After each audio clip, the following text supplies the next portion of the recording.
ایک تحقیق پر مشتمل کتاب، جس کو ایک انٹرنیشنل سٹینڈرڈ کی کتاب کہا جا سکتا ہے، جنید احمد صاحب نے تحریر کیا ہے۔ جنید صاحب 1971 کے سانحۂ مشرقی پاکستان کے حوالے سے انہوں نے جتنا مواد لکھا ہے، جتنا لٹریچر پروڈیوس کیا ہے، جو ریسرچ کی ہے، وہ قابل ستائش ہے۔ ادارہ نظریہ پاکستان میں بھی وہ تشریف لاتے رہتے ہیں اور سانحۂ مشرقی پاکستان کے حوالے سے وہ نوجوان نسل کو اس پلیٹ فارم سے آگاہی دیتے رہتے ہیں۔ جو ethnic cleansing of Biharis in East Pakistan ہے، وہ دراصل مارچ 1970 سے لے کے فیبرری 1971 تک کے پیریڈ ہے، جو ایک پورا ایک سال کا 12 ماہ بنتے ہیں، اور اس دوران میں اس پورے ایک سال کے اندر 20 سے 30 لاکھ بہاریوں کو قتل کیا گیا، ریپ کیا گیا، اور ظلم و تشدد کا ایک بازار تھا جو کہ مشرقی پاکستان کے اندر گرم رہا۔ اور اس دوران میں جو انڈین سولجرز ہیں، وہ پہلے تو اس کو پورا سیبوٹاج کرنے کے حوالے سے، پھر انفلٹریٹرز کے طور پر اندر داخل ہو گئے بنگلہ دیش کے اندر، مکتی باہنی کو سپورٹ کرتے رہے، اور یوں دونوں نے مل کر ایک ایسا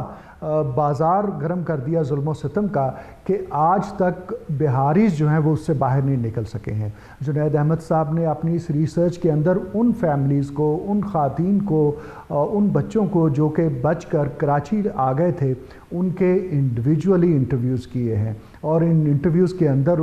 جو کچھ انہوں نے دیکھا تو کہا جا سکتا ہے کہ یہ کتاب دراصل عینی شاہدین کے بیانات پر مشتمل ہے۔ ان کے جو آئی وٹنس اکاؤنٹس ہیں وہ اس کے اندر دیے گئے ہیں کہ کس طرح سے بہاریوں کے خلاف ایک آرگنائزڈ کرائم ہوا، تو اسی لیے انہوں نے اس کو ایتھنک کلینزنگ کا یعنی نسل کشی کا عنوان دیا ہے اپنی کتاب کو۔ اور اس کے اندر آپ کے علم میں ہے کہ بھارتی سیاستدان اور بنگلہ دیشی جو آفیشلز ہیں وہ بارہا اس کا اعتراف کرتے رہے ہیں کہ بنگلہ دیش کی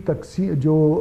قیام تھا، یا مشرقی پاکستان کی جو علیحدگی تھی مغربی پاکستان یا جو موجودہ پاکستان سے، اس میں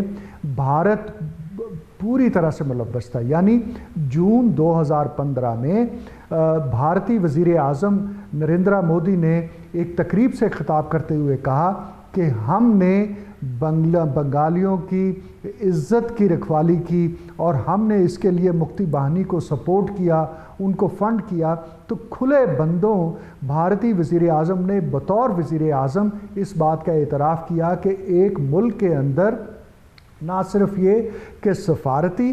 بلکہ عملی دخل اندازی کی، اور آج بھارت جب کشمیر کے حوالے سے انفلٹریٹرز کی بات کرتا ہے، جب گھس بیٹھیوں کی بات کرتا ہے، جب دخل اندازوں کی بات کرتا ہے، تو اس کو وہ بھول جاتا ہے کہ 71 میں وہ کیا کچھ کرتا رہا۔ اور آج صرف محض الزامات کی بنیاد کے اوپر بھارت جس طرح سے فیٹف کا فورم ہو یا کوئی اور فورم ہو، وہاں پر پاکستان کے خلاف جس قسم کی ہرزہ سرائی کرتا ہے، جو پروپیگنڈا کرتا ہے، اور پاکستان کو کبھی گرے لسٹ میں لے جاتا ہے، کبھی پاکستان کے انٹرنیشنل ایک امیج کو ڈسٹارٹ کرنے کے لیے اس قسم کی وہ حرکتیں کرتا رہتا ہے، اور سب کچھ بھارت نے خود کیا ہوا ہے۔ تو یہ جو کتاب ہے، اس کے اندر نہ صرف یہ کہ آئی وٹنسز کے اکاؤنٹس موجود ہیں، ان کے بیانات، ان کی پوری داستان رقم ہیں، بلکہ اس کے ساتھ ساتھ مئی 1970 سے لے کر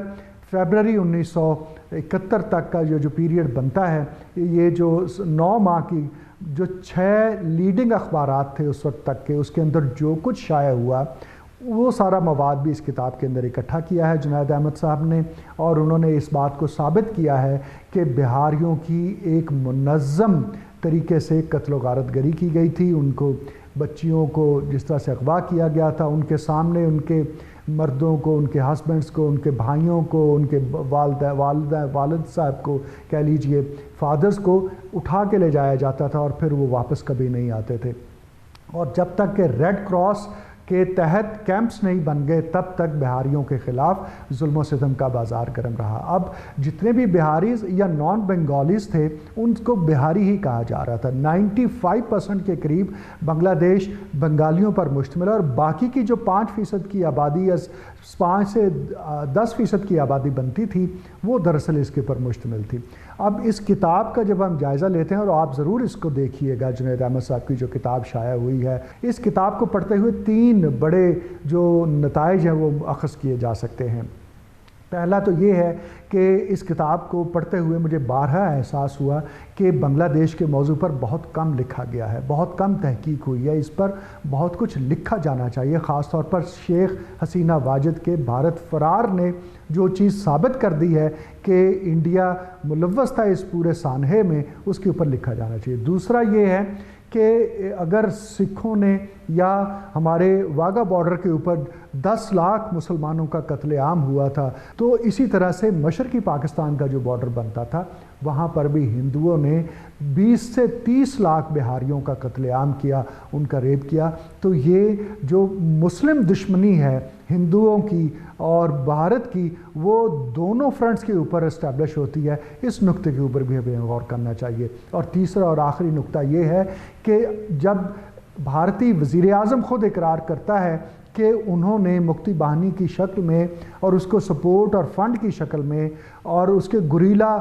جو وار کر رہے تھے ان کے ساتھ بھارتی فوجیوں کی جو لڑائی کا وہ اعتراف کرتا ہے، تو اس کے اوپر ایک کیمپین بنا کر انٹرنیشنل کورٹ آف جسٹس کے اندر